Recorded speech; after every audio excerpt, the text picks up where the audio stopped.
Hey, welcome back. I am actually ramping down the channel a little bit for the beautiful spring and summer coming here in Bellingham, Washington. You notice this channel started in October. There's a reason for that.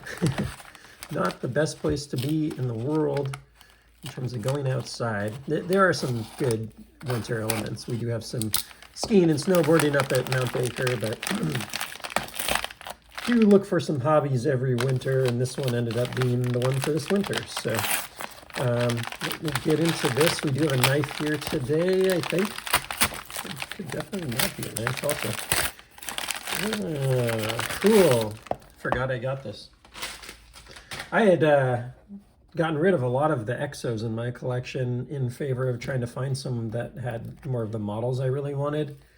And I found this one, which is one of the top ones that I really wanted.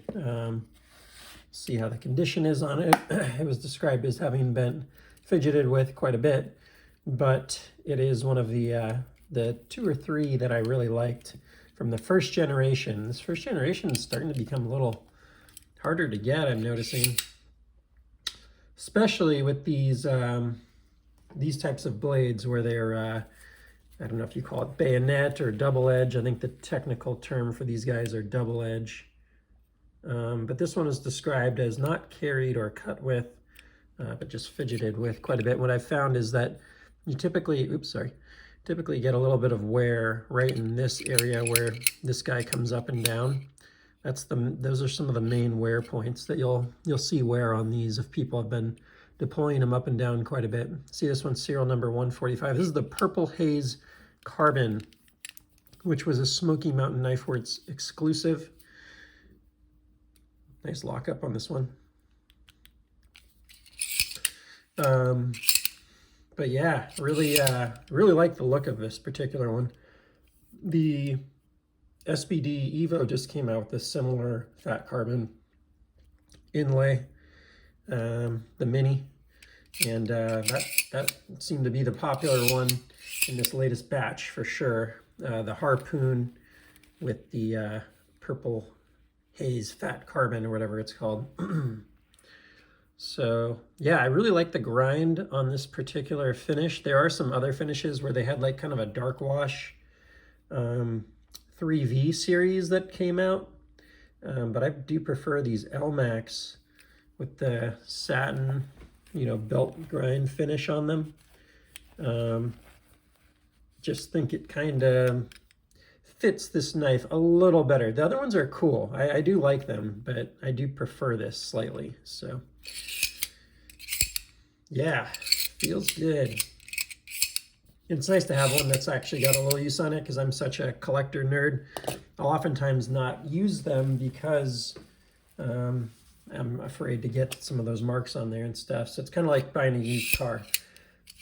Sometimes I avoid buying a new car just because it's like, I really just want this thing to be an appliance and I want to be able to use it, but you get a new one and it's like, I got to baby it. My wife and I got a Tesla, and man, that thing, I've been doing everything I can to keep our 3-year-old from completely trashing it. But I feel the same way with knives often, and so I really wanted to get one of these, and the price was right for the condition and everything. You can see this, the date here is actually much older than I thought, 5 of 2022. I didn't realize they had done these that long ago with Smoky Mountain, and serial number 145 on this, of this particular model. So yeah, really nice to have one of these to fidget around with. I want to be able to, like, when I go out and do knife events and hang out with friends and show knives, I want to be able to hand one to someone and not be worried if they, these ones, you have a tendency to potentially like clamp it down on there by mistake. There's little mistakes you can make. So to have one that is both a model I really like and also, I'm not too worried about the condition on it is a really nice to have for me. So I do have one right now, and I'm trying to get the Evo M when Crane's Cutlery comes out with the Zerkatai. I'd really like to get one of those too. I made the mistake of giving up my Zerkatai to a Zerkatai nut, which I greatly regret. The only other one I have in the collection right now is this guy here. And it is a cool one, sort of a rare one. They only made, I think, 10 of these, and they only made 11 of that Zerkatei one I had, but double-edged serrated, and this is what I was talking about on that dark wash. I do like it. It's very nice, but I do like the this finish a little more on the blade for me personally. Just a little more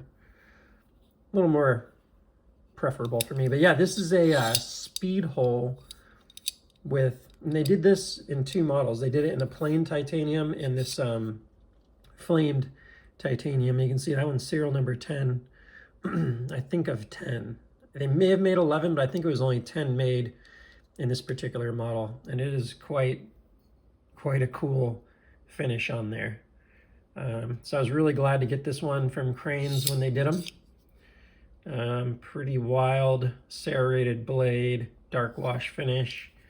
And if I can get a Zerkatei with the Evo M, then I feel like that's a really good kind of trifecta for the collection. You get the fat carbon with the old LMAX, the 3V serrated with the the flamed, and then put in a Zerkatei with the M with the lock.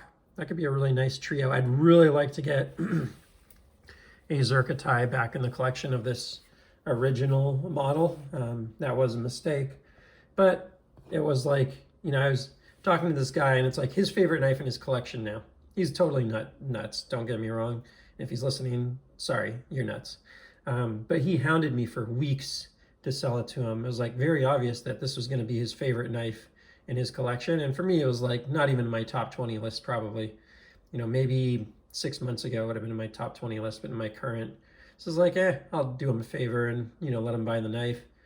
My gosh, I regretted it because he was so annoying throughout the whole process and annoying after. I ended up having to block him on Instagram. A real problem child in the community. He got blocked out of the Cranes Cutlery group and tried to get back in with a fake name and stuff. It was like, come on, man. Just not a cool use of all of our times in the community. I have limited time. Right now my family's down in Seattle doing some stuff. I do this at night, after hours, after everyone's gone to bed. Like, I don't have a ton of time to do this stuff. So for someone to waste a bunch of my time asking me weird questions, kind of harassing me and stuff, it's just not a good use of my time, candidly. I don't mind here and there helping someone out where I can, but I can't scale.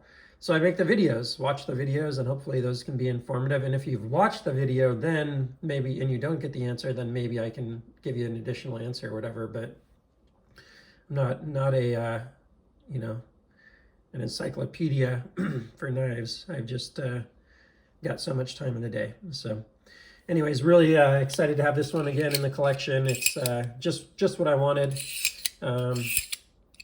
If I would ever carry one, it would be an M and a drop point, I decided. These